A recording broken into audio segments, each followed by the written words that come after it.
Good day, everyone. This is Jackie Lucy Lagos. Welcome to another episode of Learning Math with Jackie. So today we will be discussing the methods of proof.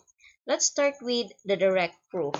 So when we say direct proof, given a statement where P implies Q, we will assume first that P is true.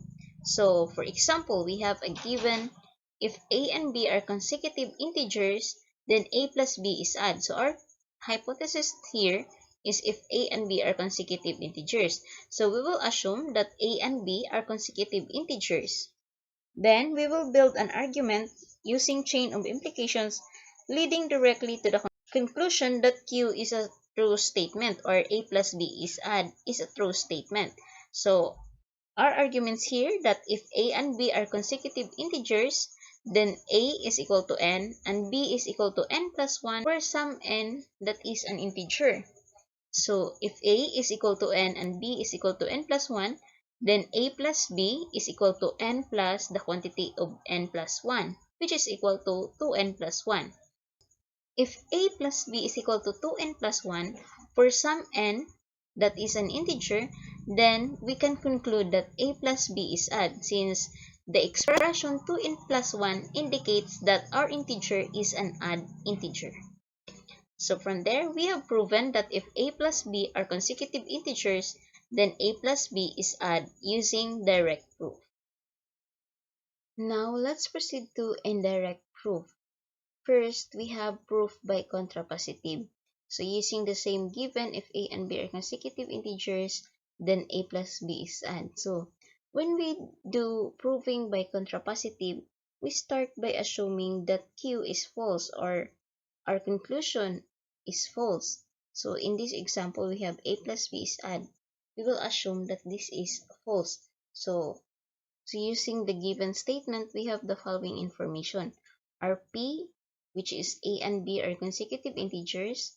Then we have Q, A plus B is odd. Not P will become A and B are not consecutive integers. And not Q will become A plus B is even. So in proving by contrapositive, we must show that P is also false after assuming that our Q is false. So we will show that not Q implies not P. And the restatement of this will be A plus B is even, then A and B are not consecutive integers. As I recall, we must show that not Q implies not P. Since it will hold true, then we can also verify that our given statement, which is P implies Q, is true, since these two are congruent or equal with each other as shown in this table. P implies Q is congruent to not Q implies not P since they have identical truth values. So here we have our arguments that A plus B be even integers, then A plus B is equal to 2m for all m that belongs to Z. So we have here A plus B is equal to 2m, which is also equal to m plus m. So this is the expansion of 2m. So if A plus B is equal to m plus m, so A is equal to m, which is also equal to B. Now, if A is equal to B, then they are not consecutive integers. So in here, we have proven that if our conclusion is false or if Q is false, then P is also false.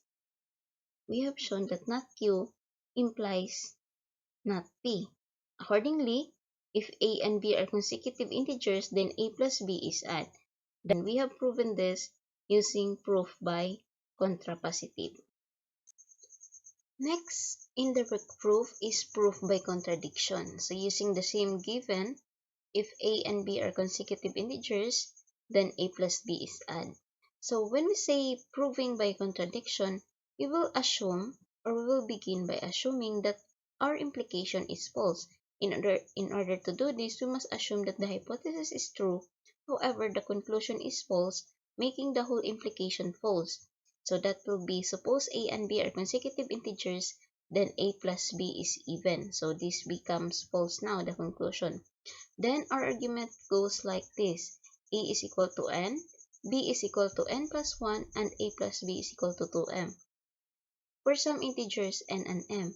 Hence, 2m is equal to A plus B, then substituting its values, we have which is equal to n plus the quantity of n plus 1, which further equals to 2n plus 1.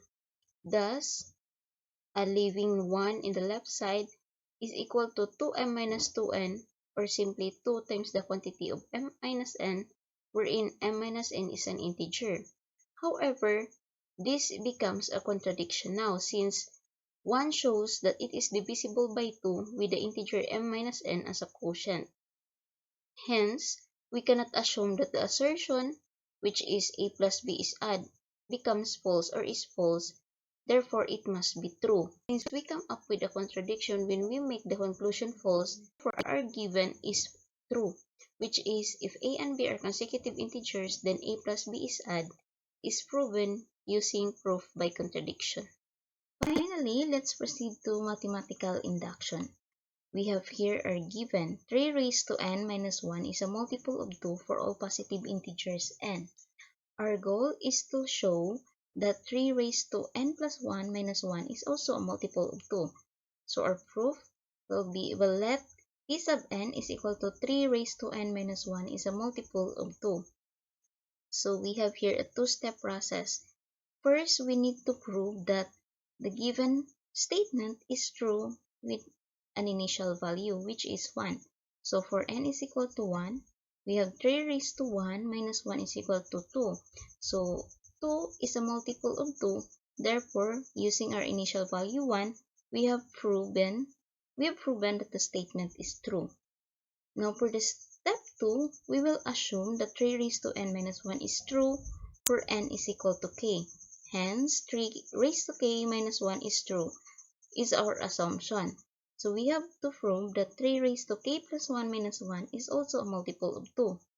Now, we have here, when we say 3 raised to k plus 1, so using the rules of multiplying exponents with the same base, so we will expand this further. This will become 3 times 3 raised to k minus 1. So 3 raised to 1 here, or simply 3.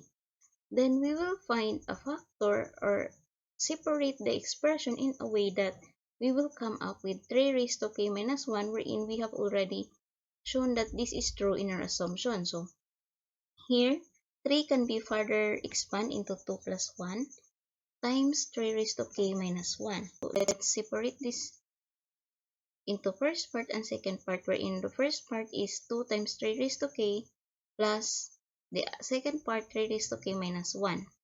Now, for the first part, 2 times 3 raised to k is certain to be a multiple 2 because any integer, wherein we will let 3 raised to k is an integer here, which is multiplied by 2, which means that this is an even number or an even integer, wherein an even integer is also a multiple of 2. Since it is divisible by 2, therefore it is also a multiple of 2. Now the second part, which is 3 raised to k minus 1, is also true as stated in our previous assumption. So we have assumed here that 3 raised to k minus 1 is true for n is equal to k. So this is also true. Hence, 3 raised to k plus 1 minus 1 is a multiple of 2, or the assertion is also true for k plus 1. Therefore, by the principle of mathematical induction, 3 raised to n minus 1 is a multiple of 2 for all positive integers has been proven. Alright, so those are the different methods of proof. I hope I was able to deliver something worth learning for today. So this has been Jackie Lucy Lagos. Thank you and have a great day ahead, everyone.